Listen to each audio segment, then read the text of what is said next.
Hey, we are Nirvana Games, and we are going to teach you how to start your first run in Risk of Rain, the board game. What is a run? Risk of Rain, the board game is a roguelike game, which means each game will either be starting a new run or continuing a run you've previously played. Each run will span 3 stages and then a final stage. If you lose a stage, your run is over and you will have to start again from stage 1, although with some cool new items and survivors unlocked. Let's start by showing you how to set up your first stage, Titanic Plains. The first thing you have to decide for your run is what difficulty you'll be playing on. There are 3 difficulties: Drizzle, Rainstorm, and Monsoon. For your first run, we're going to choose Drizzle. Now let's set up the stage. Take the 9 Titanic Plains locations, find the escape pod, and place it in the center of the play space. For our first game, we're going to start with the blue side face up. Shuffle the remaining 8 location cards and place them around the escape pod location, red side face up, to create a 3x3 grid of locations. Next, we'll add the tokens. Find the 14 interactable tokens and shuffle them face down and place 1 in between each location as shown on the stage diagram. There should be 2 tokens left over. Place them nearby as you'll need them during gameplay. Find the 5 discovery tiles. Set aside the teleporter tile, then shuffle the rest face down. Place 3 at random with the teleporter tile and return the unused tile to the box. Now take these 4 tiles, shuffle them all face down, and place 1 on each space surrounding the escape pod as shown on the diagram. Take the monster arrow tokens and place them as shown on the setup diagram. Be sure to match the orientation of the arrows to the diagram. Return any remaining tokens to the box.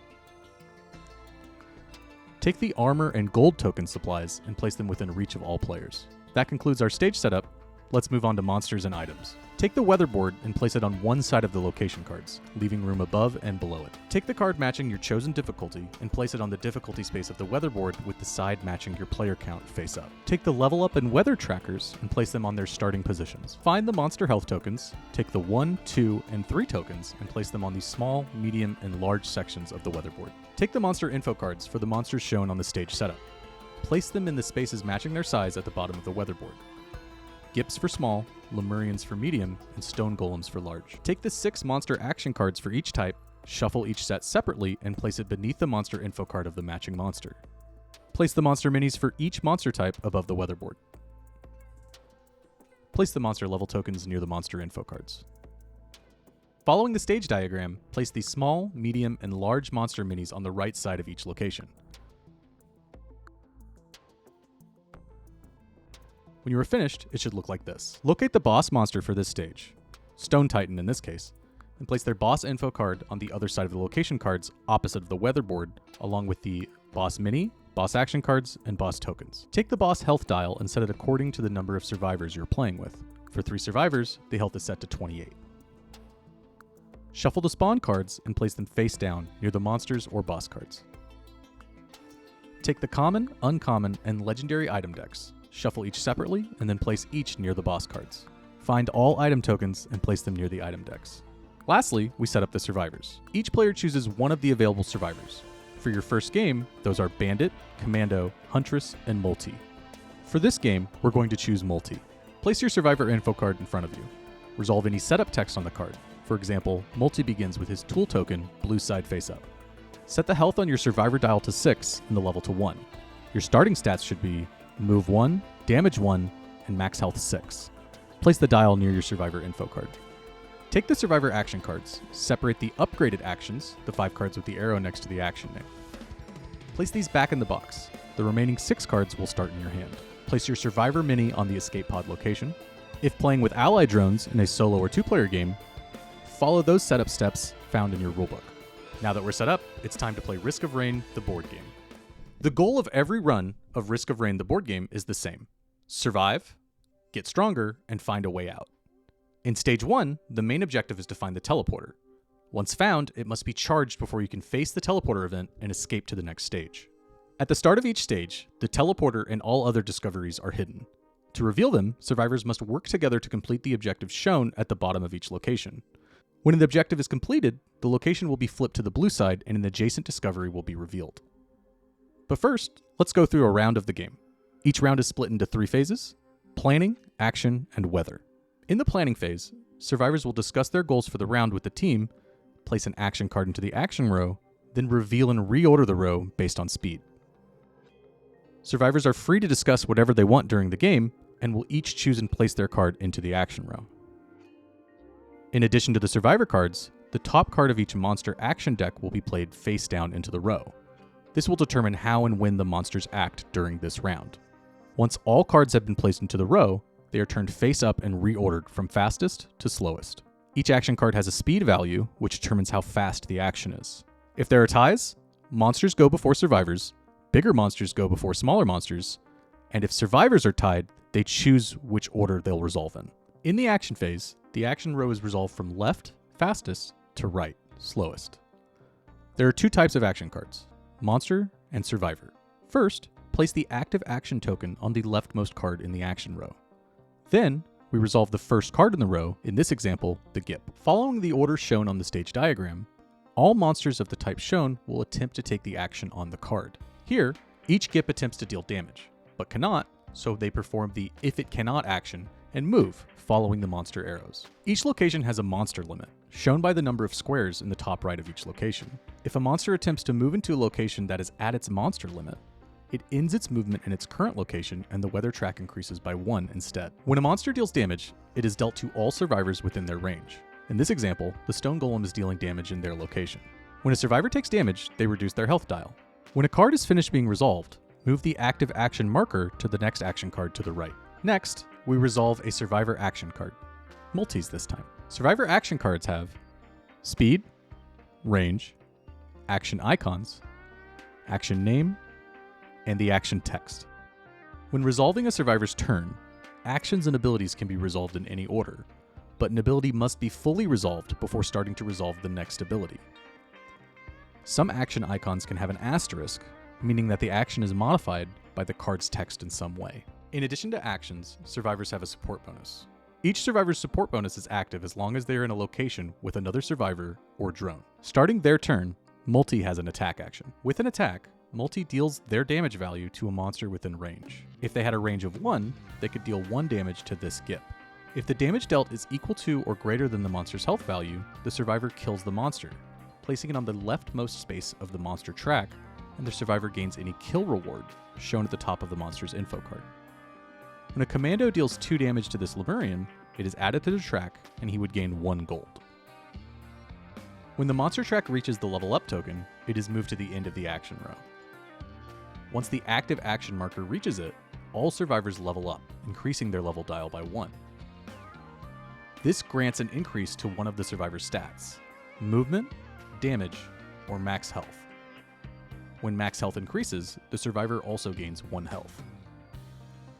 Let's go back to Multi. With their move action, Multi moves their mini a number of adjacent spaces equal to their move value, which is 1. If the survivor moves over a face-down interactable, they may reveal it. Next turn, Multi has an action card with 2 interacts. For their first interact, they can reveal an adjacent face-down interactable. For their second, they can use the small chest to buy a common item for 1 gold. They draw the top common item and find a soldier's syringe, placing it beneath their survivor info card. Because you can spend any action as an interact, Multi decides to spend their move action as an interact to buy the multi-shop terminal. Looking at 3 common items, they find an upgrade, so they get to reveal an uncommon instead. They choose an uncommon ukulele and place it beneath their survivor info card. Survivors can use items to gain extra damage, move additional spaces, or prevent damage from oncoming attacks. Some items have a flip symbol, meaning that they are turned face down after being used. Others may have an alternate cost, like ukulele, which requires the survivor to discard a card to deal their damage value to another monster when they attack. Other actions include armor, gain 1 armor token, for a maximum of 3 armor.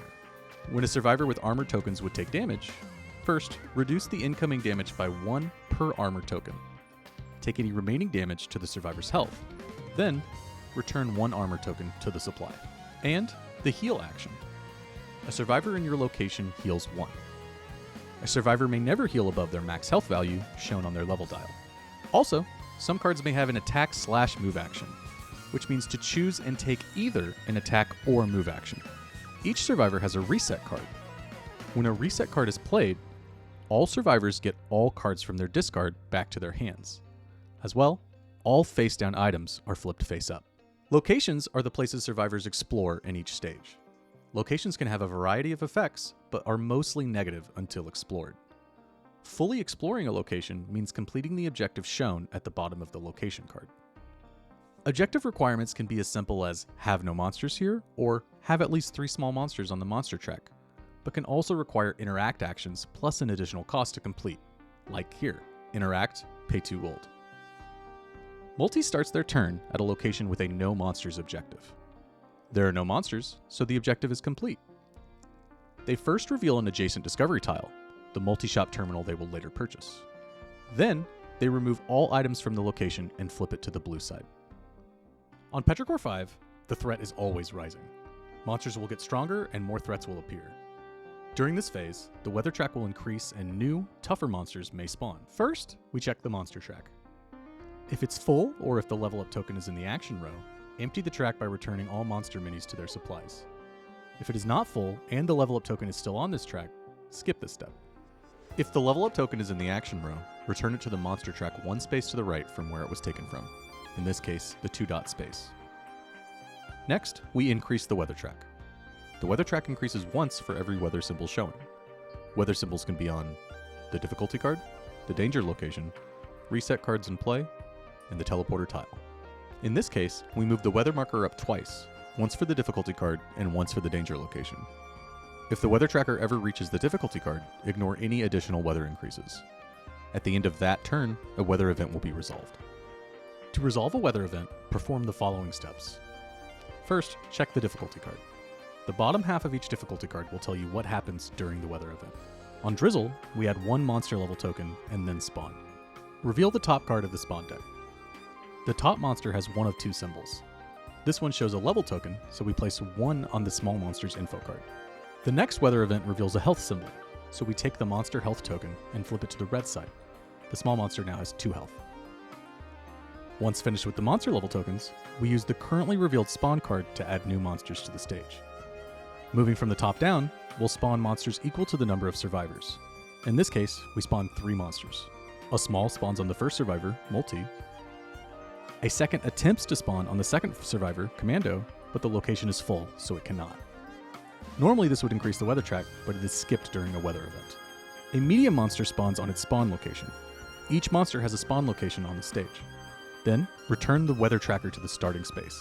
Once a weather event is completed, we continue to the end of the round. At the end of each round, follow these cleanup steps. All survivors take their action card from the action row and place it in their discard pile. If the card is a reset, it returns to the survivor's hand instead. Each monster action card is placed face down at the bottom of its action deck. Finally, check if the teleporter is charged. If the teleporter is revealed and all locations surrounding it are on the blue side, meaning their objectives have been completed, the teleporter event begins. If not, begin a new round with the planning phase. In a future round, Commando flips the last location and charges the teleporter to begin the teleporter event.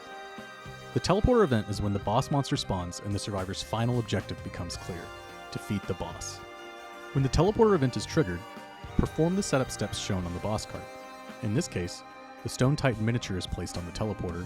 Then, begin a new round with the planning phase. During the teleporter event, rounds play out the same with the following changes. In the planning phase, instead of adding 1 card for each monster type, add the top boss monster card face down. The back of each boss card shows which other monster cards to add. In this case, medium and large. Boss monsters occupy discovery tile areas, meaning they are in all locations that surround the discovery tile. Here, Multi and Commando are at range 0, because they are on locations the Stone Titan occupies. Huntress is at range 1 because she is adjacent to a location the Stone Titan occupies. Boss actions may place tokens down, shift their cards in the action row, or both in the case of Stone Fist. If Commando can't get out of the way, he's going to take 3 damage and die. If a survivor reaches 0 health, they die.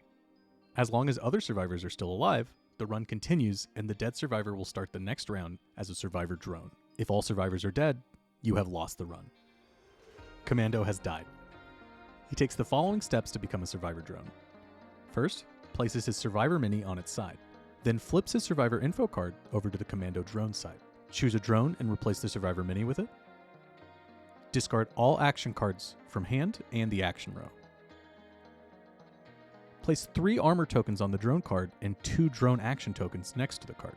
For the rest of the game, the Commando drone will continue to assist the other survivors. During the planning phase, he places drone tokens on 2 action cards before the row is revealed. When the active action marker reaches a card with a drone token, the commando removes the token and places it on one of their drone actions. Actions can be given to survivors in range or taken by the drone itself. If a survivor in range would take damage, the commando drone can spend an armor to prevent that damage. At the end of each round, the commando drone removes all drone tokens from its cart. The survivor's ultimate goal is to kill the boss monster. If they reduce the boss monster to 0 health, they win immediately and do not finish the current round. The group gains rewards and unlocks and can continue their run onto the next stage. If all survivors die, they lose. They still gain unlocks, but must then start a new run. That's everything you need to get started playing Risk of Rain, the board game. The game is live on Kickstarter, and you can even start playing right now on TableTop Simulator. Links are in the description. Long live Commando Drone.